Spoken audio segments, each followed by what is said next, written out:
I'm going to do an example. This is where we have two secant segments, and we are going to have to use quadratics to solve. So I know that AB is 5, BC is 4, CD is x minus 2, and DE is x plus 4. And so the rule here is that 4 times the sum of A and AC is 9 equals x minus 2 times the sum of CD and DE, which is CE altogether, which is 2x plus 2. So now I'm going to simplify. 36 equals x minus 2 times 2x plus 2. So, sorry, I need to make sure I have that in parentheses. So I'm going to multiply out. X times 2x is 2x squared. X times 2 is 2x. Negative 2 times 2x is negative 4x. And negative 2 times 2 is negative 4.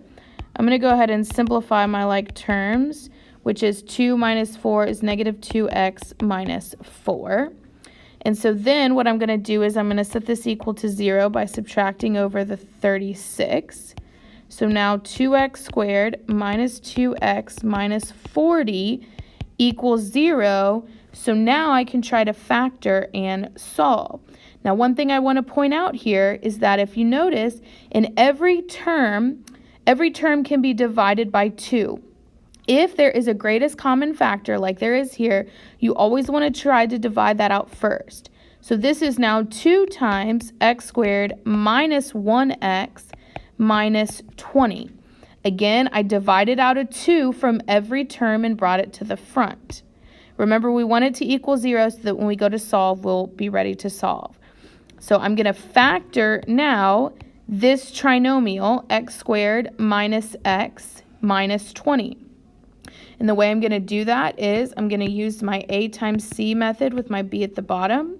A times c is just negative 20 because a is a 1. And my b is negative 1.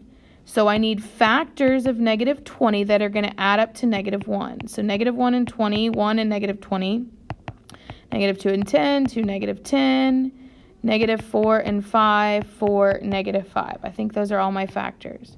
So when I'm looking at those, it looks like this is the one that adds up to negative 1. So I'm going to bring that over here. My 2 is still on the outside. My factors are going to be x plus 4 times x minus 5. Again, my a is 1, so that's why my factors both start with a 1x. So I can't simplify anything there.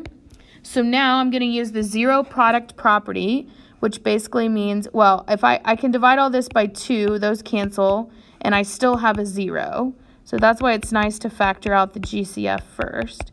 So now I take each factor and I set them equal to 0 and I solve for x, which gives me x equals negative 4 and x equals positive 5.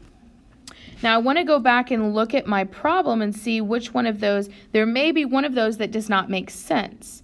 So those are the two possible solutions, but we need to go apply it to our problem. So x equals negative 4 and x equals 5. Those are my solutions. So if I plug in a negative 4 right here, that's going to give me a negative 6, and it does not make sense to have a negative distance. Therefore, we must conclude that the only answer is x equals 5, which makes CD equal to 3 and DE equal to 9. So that is how you would use quadratic functions in order to solve these type of problems.